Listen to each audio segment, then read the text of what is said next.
कभी सोचा है जब दुनिया एकदम उलट जाती है, जब तुम्हारी नॉर्मल ज़िंदगी एक दिन में बदल जाती है और तुम्हें ऐसे फैसले लेने पड़ते हैं जो तुम कभी सोच भी नहीं सकते थे। तो नाइटिंगेल काफ़ी हद तक वही एहसास दिलाती है। ये सिर्फ एक कहानी नहीं है, ये एक सफ़र है, दो बहनों का, एक देश का और एक समय का, जो इंसानियत के लिए सबसे ज़्यादा अंधेरा था। फ्रांस 1939। यूरोप में जंग की हवा चल रही थी और लोगों के दिल में डर भी था। हिटलर की जर्मनी पूरी यूरोप को अपने कब्जे में लेना चाहती थी और हर दिन नई खबर आती थी कि कौन सा देश गिरा, कौन सा शहर बर्बाद हुआ। फ्रांस के लोगों को भी लगता था कि उनका मुल्क शायद सुरक्षित है, लेकिन सच ये था कि सुरक्षा सिर्फ एक भ्रम थी। और इस बैकड्रॉप में हम मिलते हैं दो बहनों से, वाइनी एंड इज़ाबेल। वाइनी एक छोटी सी फ्रेंच टाउन कैरिबियो में रहती है, अपने हस्बैंड एंटोइन और छोटी बेस्टी सोफी के साथ। वाइनी वो टाइप की इंसान है जो अपनी छोटी सी दुनिया में खुश है। अपना घर, अपना गार्डन, अपना परिवार। उसके लिए ज़िंदगी का मतलब है घर संभालना, फैमिली को सेफ रखना और एक शांत लाइफ जीना। उसके अंदर ना कोई बड़े रिविलियन है, ना कोई बड़े सपने, बस पीस चाहिए। दूसरी तरफ इज़ाबेल है, छोटी बहन, एकदम उल्टा कैरेक्टर, दिल से बगावत करने वाली, जिद्दी और दुनिया को चेंज करना चाहती है। उसके अंदर आग है और उस आग को कंट्रोल नहीं कर सकता कोई। इज़ाबेल हमेशा अपने आप को अलग महसूस करती है, जैसे कहीं फिट नहीं होती। जब लोग कहते हैं कि लड़कियों को ये नहीं करना चाहिए, वो नहीं करना चाहिए, इज़ाबेल और ज़्यादा ज़िद्दी हो जाती है। उसे लगता है कि अगर ज़िंदगी सिर्फ चुप के रहने का नाम है, तो उसका क्या मतलब। इन दिनों इन दोनों बहनों की कहानी एक ही थ्रेड से जुड़ी है, जंग। जब फ्रांस पे जर्मनी का अटैक होता है, तो वाइनी और इज़ाबेल की ज़िंदगी उलट जाती है। एंटोइनी को आर्मी में बुलाया जाता है और वाइनी अकेली अपनी बेटी के साथ घर संभालने लगती है। एक तरफ हस्बैंड की चिंता, दूसरी तरफ जर्मन सोल्जर्स का खतरा। और तभी एक दिन जर्मन आर्मी उनके शहर में घुस जाती है और एक जर्मन ऑफिसर उनके घर में ही बस जाता है। सोचो, तुम्हारे घर में एक एनिमी सोल्जर रह रहा है जो तुम्हें कंट्रोल करे, तुम्हारी फ्रीडम ले ले। कुछ ऐसा ही टॉर्चर सहना पड़ा था वाइनी को। वाइनी की दुनिया अब सिर्फ सर्वाइवल के लिए बन जाती है। हर दिन एक नई प्रॉब्लम, राशन की कमी, लोगों का डिसअपियर होना और नाजी सोल्जर्स का टेरर। लेकिन वाइनी को अपने अंदर की स्ट्रेंथ ढूंढनी पड़ती है, अपने लिए नहीं, अपनी बेटी के लिए। वो लड़ना नहीं चाहती, वो बस बचाना चाहती है अपनी बेटी को। लेकिन कभी कभी सिर्फ बचाना ही सबसे बड़ी हिम्मत होती है। इज़ाबेल की कहानी थोड़ी और इंटेंस है। जब वो देखती है कि नाजीज फ्रांस को तोड़ रहे हैं और लोग सिर्फ चुपचाप सफ़र कर रहे हैं, तो उससे ये बर्दाश्त नहीं होता। उसे लगता है कि अगर तुम्हें फ्रीडम चाहिए तो तुम्हें खुद लड़ना होगा। और वहीं से शुरू होती है उसकी डेंजरस जर्नी। वो रेसिस्टेंस मूवमेंट ज्वाइन करती है, वो एक कुरियर बन जाती है, चुप चुप के मैसेज ले जाती है, सीक्रेट काम करती है और नाजिस को खुश करने की जगह उनकी आंखों में आंखें डाल के खड़ी हो जाती है। धीरे धीरे उसका एक नया नाम बन जाता है, द नाइटिंगेल। एक लड़की जो नाजीज के सामने खड़ी होती है, जो उनके खिलाफ लोगों को बचाती है। वाइनी और इज़ाबेल दोनों एक ही कहानी में हैं, लेकिन उनके रास्ते बिल्कुल अलग हैं। वाइनी अपनी दुनिया बचाने के लिए कॉम्प्रोमाइज़ करती है, चुप रहती है, सिर्फ सरवाइव करती है। इज़ाबेल दुनिया बदलने के लिए खतरा उठाती है, जान खतरे में डालती है और लड़ती है। लेकिन दोनों अपने अपने तरीके से हीरोइंस हैं। और फिर जब जंग बढ़ती है, सर्कमस्टेंसेस और टफ हो जाते हैं। घर के सामने लोगों को ले जाते हुए देखना, दोस्त और पड़ोसी को गुम हो जाते देखना, और फिर नाजीज के ऑर्डर्स के अगेंस्ट चुप के इंसानियत निभाना। वाइनी को चुप के ऐसी चॉइसेस लेनी पड़ती हैं जो उसके दिल को तोड़ देती है। जब एक जर्मन ऑफिसर उसके घर में रहता है, तो वाइनी को दिन रात एक डर सताता है क्या वो कभी उसे और उसकी बेटी को नुकसान पहुंचाएगा? लेकिन उसी टाइम पर वाइनी एक ऐसा राज कहती है जो उसकी जान ले भी सकती है। वो सीक्रेटली ज्यूइश बच्चों को चुपके से बचाने लगती है। इज़ाबेल की तरह से वो रेसिस्टेंस में और गहरी घुस जाती है। हर एक मैसेज जो वो कैरी करती थी उसके साथ मौत का खतरा होता है। अगर नाजीज पकड़ लेते तो बस एक गोली और सब खत्म। लेकिन इज़ाबेल अब डरती नहीं। उसे लगता है कि अगर वो खामोश रहेगी तो नाजीज जीत जाएंगे। और वो चाहती है कि हर इंसान को याद रहे कि आज़ादी के लिए लड़ना ज़रूरी होता है। लेकिन ये कहानी सिर्फ स्ट्रगल की नहीं है, ये कहानी है बहनों के रिश्ते की भी। वाइनी और इज़ाबेल के बीच हमेशा एक डिस्टेंस रहा है, अलग पर्सनालिटीज़, अलग प्रायोरिटीज़, कभी कभी मिसअंडरस्टैंडिंग भी। लेकिन जब जंग उन्हें टेस्ट करती है तो दोनों को समझ आता है कि उनकी असली स्ट्रेंथ सिर्फ अपने अंदर नहीं होती, कभी कभी अपने रिश्तों में भी होती है। जंग का हर दिन नया ट्विस्ट लाता है। कभी राशन के लिए लाइन में खड़े रहना, कभी अपने दोस्तों को डिपोर्ट होते देखना, कभी अपने आसपास के लोगों के धोखे को समझना। हर मोमेंट दिल तोड़ने वाला, हर मोमेंट लाइफ चेंजिंग। और इस सब के बीच दोनों बहनें अपने अपने रोल निभाती हैं। एक अपने घर में चुप के और एक खुलेआम रेसिस्टेंस में। कहानी धीरे धीरे आगे बढ़ती है और हमें समझ आता है कि वॉर सिर्फ सोल्जर नहीं लड़ते। वॉर वो हर इंसान लड़ता है जो उसके बीच में फंसा होता है। और स्पेशली औरतें जो अपने घर संभालती हैं, अपने बच्चों को बचाती हैं और चुप के वो काम करती है जो कभी हिस्ट्री में लिखे भी नहीं जाते। सोचो एक छोटी सी टाउन जिसमें तुम्हारी पूरी दुनिया बसी हो, गलियां जहां तुमने अपना बचपन देखा, स्कूल जहां तुम पढ़ते थे, दोस्त जिनके साथ तुम हंसी बांटते थे। और फिर एक दिन तुम उठो और देखो कि उसी गलियों में नाजी ट्रक्स खड़े हैं, सोल्जर्स गन लेके घूम रहे हैं और तुम्हें अपने ही घर में प्रिजनर जैसा फील हो रहा है। कैरिबियो का एटमॉस्फेयर ऐसा ही बन गया था। वाइनी अब अपनी बेटी सोफी के साथ सिर्फ सरवाइव करने की कोशिश कर रही थी। उसके हस्बैंड एंटोनियो फ्रंट लाइन पे थे और उसका कोई पता नहीं था। रोज नए लेटर्स का इंतजार, रोज नए डर का साया। और सबसे बड़ी प्रॉब्लम तब हुई जब जर्मन सोल्जर्स ने उनका घर अपने कब्जे में ले लिया। इमेजिन करो एक एनिमी ऑफिसर तुम्हारे डाइनिंग टेबल पे खाना खाए, तुम्हारे बिस्तर के बगल वाले कमरे में सोए और तुम्हें दिन रात मॉनिटर करे। वो ऑफिसर था कैप्टन बैक। बैक का कैरेक्टर थोड़ा कॉम्प्लिकेटेड था। वो नाजी सोल्जर है लेकिन एकदम टिपिकल क्रूअल विलन नहीं। उसके अंदर भी एक इंसानियत की झलक है। कभी कभी लगता है कि वो वाइनी के साथ रिस्पेक्ट से बिहेव करता है, लेकिन चाहे वो सॉफ्ट लगे या ना, वाइनी के लिए उसकी प्रेजेंस एक टॉर्चर थी। उसके हर कदम के साथ एक डर था कि कब उसकी असली वजह नाजी यूनिफॉर्म फ्रंट पे आ जाए। इस दौरान वाइनी के घर एक टेस्टिंग ग्राउंड बन जाता है। नाजी उसे ऑर्डर देते हैं, उसके पड़ोसी एक दूसरे को रिस्पेक्ट करते हैं और जूइश फैमिलीज खतरे में पड़ने लगते हैं। सबसे हार्ट ब्रेकिंग मोमेंट तब आता है जब वाइनी देखती है कि उसकी बेस्ट फ्रेंड रचेल जो जूइश है वो उसके परिवार के साथ सेफ नहीं है। नाजीज उन्हें ढूंढने लगते हैं और तब वाइनी के सामने एक बड़ा सवाल आता है, क्या वो चुपचाप अपनी फैमिली बचाएगी या रिस्क लेकर रैचेल और उसके बच्चों को भी सेव करेगी। ये वो मॉरल क्रॉसरोड है जो जंग में हर इंसान के सामने आती है। और वाइनी जो पहले से अपने घर संभालती थी, धीरे धीरे वो डिसीजंस लेने लगती है जो उसकी पहचान बदल देती है। दूसरी तरफ इज़ाबेल का ट्रैक और भी थ्रिलिंग है। इज़ाबेल रेसिस्टेंस के लिए एकदम जान लगा देती है।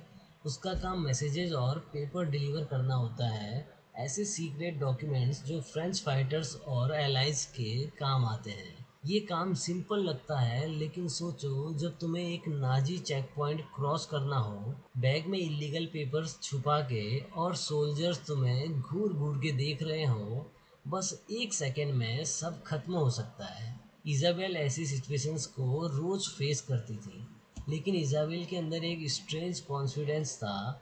उसे लगता था कि वो इस दुनिया के लिए ही बनी है, इसी काम के लिए है। हर बार वो चेक पॉइंट्स क्रॉस करती, हर बार मौत को छू के निकल जाती, और धीरे धीरे उसका एक नाम बन जाता है, द नाइट एंगल। नाजीज को भी उसके नाम से डर लगने लगता है। न्यूज़पेपर्स में उसके बारे में रूमर्स फैलने लगते हैं। फ्रेंच लड़की जो जर्मन ऑक्यूपेशन के खिलाफ खड़ी है, जो सोल्जर्स को बचा कर निकालती है, जो आज़ादी के लिए सब कुछ दांव पे लगा देती है। और सबसे बड़ा काम तब होता है जब इज़ाबेल एक एस्केप नेटवर्क ज्वाइन करती है। उसका मिशन बन जाता है ब्रिटिश और अमेरिकन पायलट्स को जो फ्रेंच में क्रैश होके फंस जाते हैं, उन्हें सीक्रेटली माउंटेन्स के पार स्पेन तक निकालना। ये एकदम डेंजरस जर्नी होती है, पहाड़ों, बर्फ और सोल्जर्स के चेक पॉइंट से गुजरते हुए। और ये काम कोई मर्द नहीं, एक जवान लड़की कर रही होती है। इमेजिन करो कितनी हिम्मत चाहिए होगी इस काम के लिए। दोनों बहनें अलग अलग रास्ते पे थी, लेकिन दोनों के पास खौफ बराबर था। वाइनी हर दिन देखती थी कि किस तरह ज्यूइश लोगों को खेतों में भेजा जा रहा है, उनकी दुकानें सील हो रही हैं और लोग चुपचाप सिर्फ देख रहे हैं। कभी कभी उसे लगता था कि वो हेल्पलेस है, लेकिन फिर वो चुपके चुपके अपने गार्डन में ज्यूइश बच्चों को शेल्टर देने लगती। एक एक करके वो इनोसेंट लाइफ्स उसके घर के नीचे छुप जाते, और वाइनी के लिए हर दिन एक न्यू गैम्बल बन जाता। अगर किसी दिन बैक या दूसरे सोल्जर्स ने चेक कर लिया तो बस सब खत्म। और इसी बीच एक और ट्रेजेडी होती है। नाजीज का कंट्रोल और स्ट्रांग हो जाता है, फूड राशन और कम, पनिशमेंट और ब्रूटल। वाइनी को अपने ही आसपास के लोगों के बिट्रेयल देखने पड़ते हैं। लोग अपने ही नेबर्स को रिपोर्ट कर देते हैं, सिर्फ थोड़ा सा फ़ायदा लेने के लिए। वार इंसानियत को तोड़ रही थी, और वाइनी को रियलाइज़ होता है कि अगर उसने कुछ नहीं किया तो उसकी बेटी एक ऐसी दुनिया में बढ़ेगी जहाँ सिर्फ डर और नफरत होगी। इज़ाबेल की लाइफ में भी एक इमोशनल ट्विस्ट आता है। रेसिस्टेंस के एक और फाइटर से उसका दिल लगता है, गाइटेन। उसका भी एक ड्रीम था, फ्रांस को आज़ाद करना। दोनों के बीच वो बॉन्ड एकदम नेचुरल होता है, जैसे जंग के अंधेरे में एक छोटी सी रोशनी। लेकिन जंग में प्यार सिर्फ एक लग्जरी होती है, गारंटी नहीं। इज़ाबेल जानती थी कि हर दिन गाइटिन या वो खुद मर सकते हैं, फिर भी उसने अपने दिल उस जर्नी में डाल दिया। इसी दौरान नाजीज और भी वायलेंट हो जाते हैं, चेक पॉइंट्स ज़्यादा, रेड ज़्यादा और पनिशमेंट्स एक्सट्रीम। इज़ाबेल के नाम का टेरर उनके लिए एक ऑब्सेशन बन जाता है। वो नाइट एंगल को पकड़ना चाहते हैं, उसे मारना चाहते हैं, क्योंकि एक लड़की का उनके खिलाफ खड़ा होना उनके ईगो को तोड़ देता है। लेकिन इज़ाबेल अपने हर मिशन में और बोल्ड हो जाती है। हर एक सोल्जर जो वो बचाती है, हर एक पायलट जो वो सेफ निकालती है, वो एक थप्पड़ था नाजिस के मुंह पे। और फिर एक हार्ट ब्रेकिंग पैरेलल चलता है। वाइना के घर में एक जर्मन ऑफिसर और उसके नीचे बेसमेंट में छुपे हुए ज्यूइश बच्चे। ऊपर दुश्मन, नीचे इंसानियत। दिन रात एक डर कि अगर सच सामने आ गया तो सिर्फ उसकी जान नहीं, उसकी बेटी सोफी भी खत्म। लेकिन फिर भी वाइनी अपने दिल की सुन रही होती है। धीरे धीरे दोनों बहनें समझ जाती हैं कि वॉर सिर्फ एक बैटलफील्ड का नाम नहीं है। वॉर हर किचन में है, हर स्ट्रीट पे है, हर दिल में है। वाइनी का बैटल सर्वाइवल का था, इज़ाबेल का बैटल रेसिस्टेंस का। दोनों अपने तरीके से लड़ रहे थे, और दोनों की हिम्मत इतनी बड़ी थी कि कभी कभी लगता था कि असली हीरोज वो ही हैं, ना कि वो जो यूनिफॉर्म में घूम रहे थे। समय के साथ नाजीज का कंट्रोल फ्रांस पे और टाइटन होता जा रहा था। लोगों की जिंदगी एकदम हेल बन गई थी। राशन कार्ड, बार बार चेक्स, और हर गली में सोल्जर्स की हैवी बूट्स की आवाज़। हर रोज किसी ना किसी को उठाया जाता था, और बाकी सब खौफ में चुप रहते थे। वाहिनी की ज़िंदगी अब एक बैलेंस बन चुकी थी। एक तरफ कैप्टन बैग जो उनके घर में रहता था, दूसरी तरफ वो जीविस बच्चे जो सीक्रेटली अपने बेसमेंट में उसने छुपाए थे। इमेजिन करो, एक तरफ तुम्हारी डाइनिंग टेबल पे एक नाजी ऑफिसर डिनर कर रहा है, और नीचे एक इनोसेंट बच्चा छुप के बैठा है, जिसका फ्यूचर सिर्फ तुम्हारी हिम्मत पे डिपेंड करता है।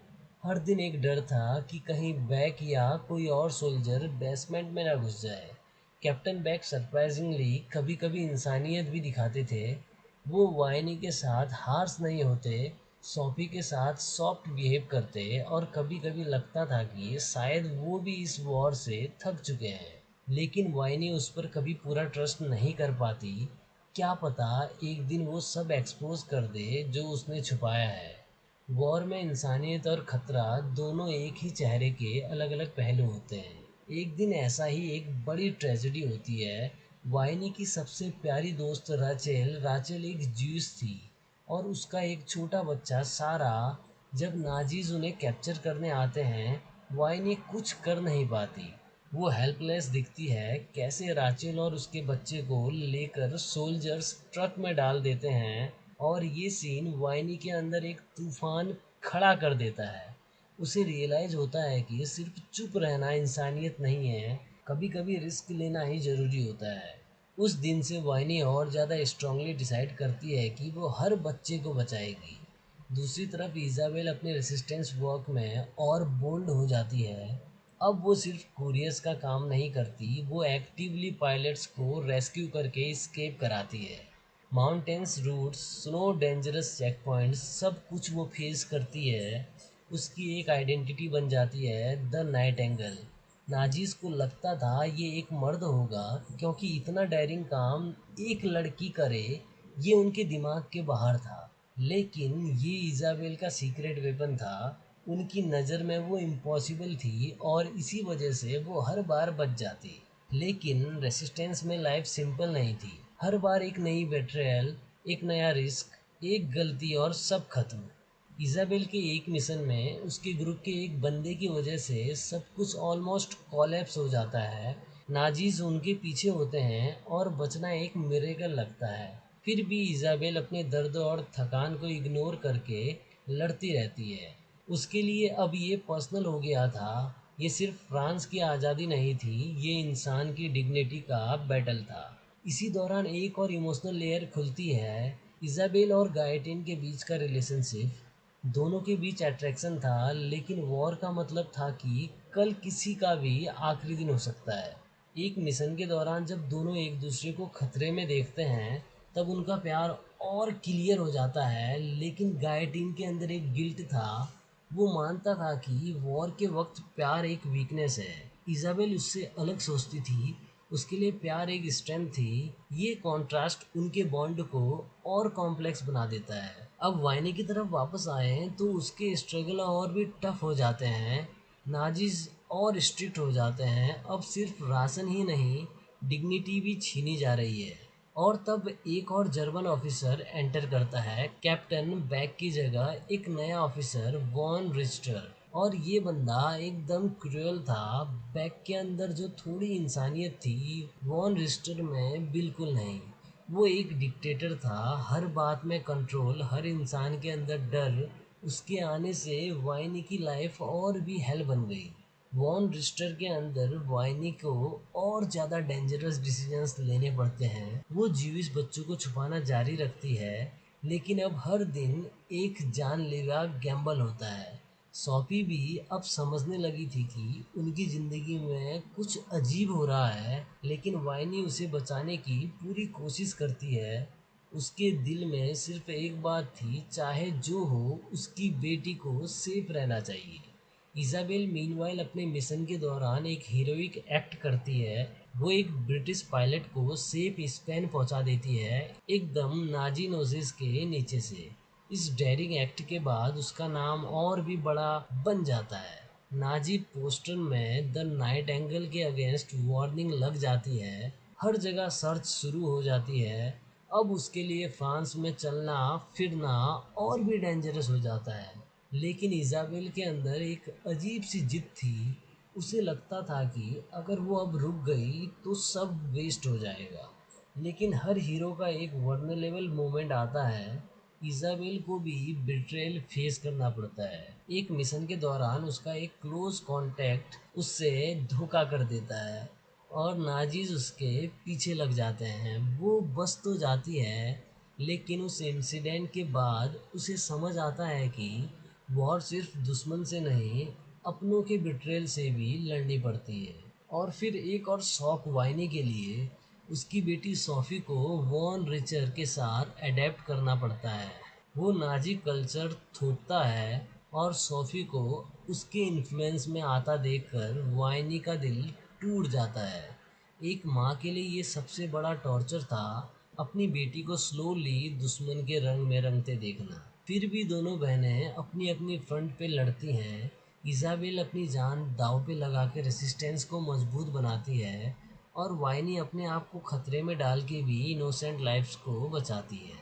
दोनों के रास्ते अलग, लेकिन एक मिशन। वॉर अपने शिखर पे आ गई थी। फ्रांस की गलियां अब सिर्फ टैंक्स की गरज और लोगों के रोते हुए चेहरों से भी भरी होती थी। हर दिन और खौफनाक, हर दिन और ज़्यादा अनसर्टेनिटी। वाइनी और इज़ाबेल दोनों के लिए ज़िंदगी अब एक ही सवाल थी, और कितना सहना बाकी है। इज़ाबेल के रेसिस्टेंस मिशन अब और भी डेंजरस हो गए थे। हर जगह नाजी पोस्टर चिपके थे, द नाइट एंगल को पकड़ो, जिंदा या मुर्दा। इज़ाबेल अब एक लेजेंड बन चुकी थी, एक लड़की जिसने नाजीज को बार बार हरा दिया, पायलट्स को बचा कर ले गई और उनके नेटवर्क्स को एकदम स्ट्रॉन्ग कर दिया। लेकिन जितनी बड़ी उसकी हिम्मत, उतना बड़ा खतरा।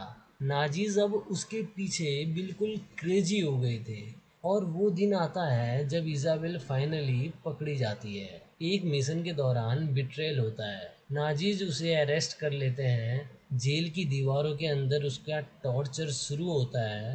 बीटिंग, हंगर, क्वेश्चंस, हर सवाल एक ही होता है, who is the night angle. और यहाँ एक बड़ी आयरनी थी, नाजीज को अब तक लगता था कि द नाइट एंगल एक आदमी है। जब उन्हें पता चलता है कि ये सब एक जवान लड़की कर रही थी, तो उनका गुस्सा और भी बढ़ जाता है। उनके ईगो के लिए ये एक थप्पड़ था। इज़ाबेल टॉर्चर सह रही थी, लेकिन अपने सीक्रेट्स नहीं देती है। हर दिन एक नई सजा, लेकिन उसके होठ से एक भी नाम नहीं निकलता। उसके लिए रेसिस्टेंस के लोगों की सेफ्टी उसके अपनी लाइफ से भी ज़्यादा इम्पोर्टेंट थी। धीरे धीरे उसकी हेल्थ गिरने लगती है, लेकिन उसकी रूह अभी तक एकदम स्ट्रांग रहती है। दूसरी तरफ वाइनी अपने घर में अपने खुद के स्ट्रगल से लड़ रही थी। वॉन रिस्टर के टेरर के नीचे रहना और फिर भी सीक्रेटली जीविस बच्चों को बचाना, ये एकदम इम्पॉसिबल लगता है। लेकिन वाइनी कभी रुकी नहीं। उसने डजन्स ऑफ किड्स अपने घर के नीचे और अपने गार्डन्स के रास्तों से हाइड करके सेफ रखे। हर एक बच्चा एक होप था कि इंसानियत अभी भी जिंदा है। और फिर वो मोमेंट आता है जो वाइनी के लिए सबसे बड़ा टेस्ट होता है। वॉन रिस्टर एक दिन उसे फोर्स करता है एक हॉरिफिक सिचुएशन में। वाइनी को अपनी माँ वाले इंस्टिंक्ट और अपनी सर्वाइवल के बीच चूज करना पड़ता है। उस दिन उसने एक ऐसा स्टेप लिया जो उसकी लाइफ का सबसे बड़ा सेक्रीफाइस था। उसने अपनी जान के खतरे में अपनी डिग्निटी डाल दी, सिर्फ इसलिए कि उसकी बेटी सेफ रहे और वो बच्चे जिन्हें उसने छुपाया था उनका राज कभी ना खुले। वॉर ने उसे एक ऐसा इंसान बना दिया जो कभी पहले सोच भी नहीं सकती थी। और तभी एलाइज फ्रांस में घुसने लगते हैं। जर्मनी धीरे धीरे पीछे हट रही होती है, लेकिन जाते जाते वो और भी क्रूएल हो जाती है। नाजीज जहाँ तक जा रहे हैं, वहाँ डेथ और डिस्ट्रक्शन छोड़ जा रहे हैं। इज़ाबेल और रेसिस्टेंस फाइटर्स, उनकी प्रॉब्लम्स और बढ़ गई थी, लेकिन उनका प्राइस इज़ाबेल को अपनी बॉडी से चुकाना पड़ रहा था, जेल के अंदर रोज टॉर्चर के साथ। जब फाइनली फ्रांस फ्री होता है, तब भी हर चीज़ हैप्पी एंडिंग नहीं होती। वॉर के स्केर्स सबके दिलों और बॉडी पे गहरी छाप थी। इज़ाबेल जो अपने नाम से एक लेजेंड बन गई थी, उसकी बॉडी टॉर्चर से इतनी वीक हो गई थी कि आज़ादी के बाद भी ज़्यादा देर तक वो सरवाइव ही नहीं कर पाई। उसके सेक्रीफाइस एक कहानी बन गई, द नाइट एंगल। एक लड़की जिसने सब कुछ दांव पे लगाया आज़ादी की लड़ाई के लिए। वाहिनी के लिए भी ये सब इजी नहीं था। उसने अपनी बेस्ट फ्रेंड, अपने हस्बैंड और खुद की इनोसेंस सब खो दिया, लेकिन उसने डजन्स ऑफ चिल्ड्रंस को बचाया, उन्हें एक नया फ्यूचर दिया। वॉर ने उसे एक सर्वाइवर बना दिया, लेकिन उसके अंदर के घाव कभी नहीं भरे। उसने अपनी बेटी को सेफ रखा और वो सब लोग जो उसने छुपाए थे उनकी वजह से जिंदा रहे। और सबसे खतरनाक पार्ट है जब कहानी आगे के समय में शिफ्ट होती है। एक बुढ़ी औरत वाइनी अमेरिका में अपनी लाइफ के लास्ट स्टेज में है। वो अपने पास्ट को याद करती है और एक सेरेमनी में इनवाइट होती है जो रेसिस्टेंस हीरोज को ऑनर कर रहे होते हैं। वहाँ लोग द नाइटेंगल के नाम लेते हैं और इजाबेल की कहानी एकदम सामने आती है। वाइनी की आंखों में आंसू आ जाते हैं क्योंकि दुनिया इजाबेल को याद करती है उसके नाम से, उसके ब्रेवरी से, उसके लेजेंड से। लेकिन वाइनी जानती थी कि उसने भी अपने तरीके से इतना ही सेक्रीफाइस किया था। बस फर्क इतना था कि एक की कहानी दुनिया तक पहुंचाई गई और एक की सिर्फ उन बच्चों के दिल में लिखी गई जिन्होंने उसकी वजह से जिंदगी पाई। इस मोमेंट में हमें समझ आता है कि हीरो सिर्फ वो नहीं होते जो बैटलफील्ड पे खड़े होते हैं। हीरो वो भी होते हैं जो अपने घर के अंदर अपनी जान दांव पे लगा के इंसानियत को जिंदा रखते हैं। इजाबेल और वाइनी दोनों अपने अपने तरीके से द नाइट एंगल थी, एक दुनिया के लिए, एक अपनों के लिए। और इसी के साथ कहानी एकदम दिल तोड़ने वाली नोट पे ख़त्म होती है। एक मिक्सचर ऑफ ग्रीफ और प्राइड। दो बहनें जो एक दूसरे से अलग थी, वॉर ने उन्हें ऐसे मोड़ पे मिला दिया जहां उनकी कहानी हिस्ट्री बन गई। और हम रीडर्स को एक रिमाइंडर मिलता है, कभी कभी सबसे बड़ी हिम्मत उन लोगों में होती है जिनके बारे में हिस्ट्री सिर्फ एक लाइन लिखती है। तो दोस्तों यही थी द नाइटिंगेल बुक की समरी। अगर पसंद आया हो तो लाइक करना, चैनल को सब्सक्राइब करना। मिलता हूँ जल्द नई समरी के साथ, तब तक के लिए बाय बाय।